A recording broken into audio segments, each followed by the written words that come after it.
پڑھیے الصلاۃ والسلام علیک یا رسول اللہ، الصلاۃ والسلام علیک یا رسول اللہ، الصلاۃ والسلام علیک یا حبیب اللہ، الصلاۃ والسلام علیک یا حبیب اللہ، الصلاۃ والسلام علیک یا نبی اللہ، الصلاۃ والسلام علیک یا نبی اللہ، وعلی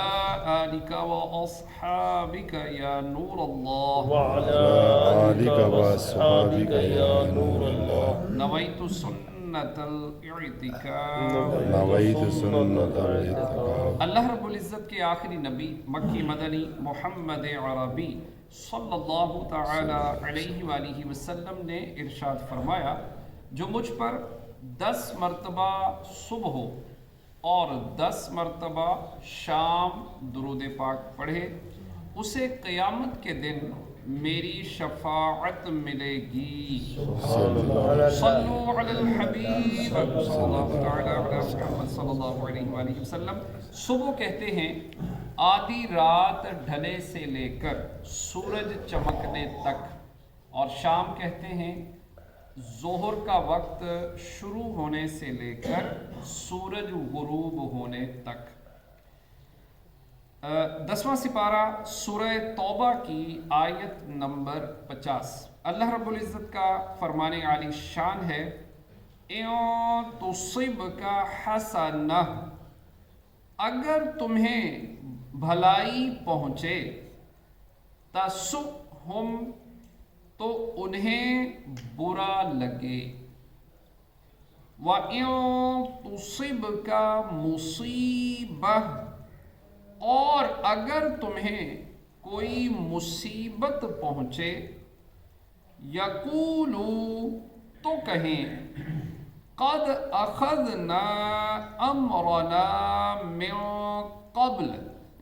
ہم نے اپنا کام پہلے ہی ٹھیک کر لیا تھا، وَيَتَوَلَّوْا وَهُمْ فَرِحُونَ، اور خوشیاں مناتے پھر جائیں۔ یعنی اے حبیب صلی اللہ تعالی علیہ وآلہ وسلم، اگر تمہیں بھلائی پہنچے اور تم دشمن پر فتح یاب ہو جاؤ اور غنیمت تمہارے ہاتھ آئے، تو منافقین غم زدہ ہو جائیں، اور اگر تمہیں کوئی مصیبت پہنچے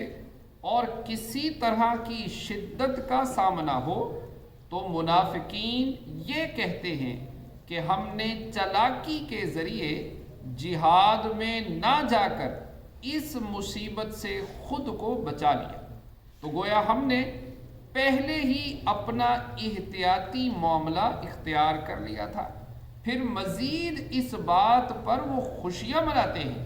کہ ہم جہاد کی مشقت و مصیبت سے محفوظ رہے۔ اس آیت سے اشارتاً معلوم ہوا کہ حضور اقدس صلی اللہ تعالی علیہ وآلہ وسلم کی مصیبت پر خوش ہونا کافروں کا کام ہے، اسی طرح مسلمانوں کی خوشی پر غم کرنا منافقوں کی نشانی ہے۔ اللہ کریم ہمیں عمل کی توفیق عطا کرے، آمین، بجاہ خاتم النبیین صلی اللہ تعالی علیہ وسلم اجمعین۔ صلو علی الحبیب صلی اللہ تعالی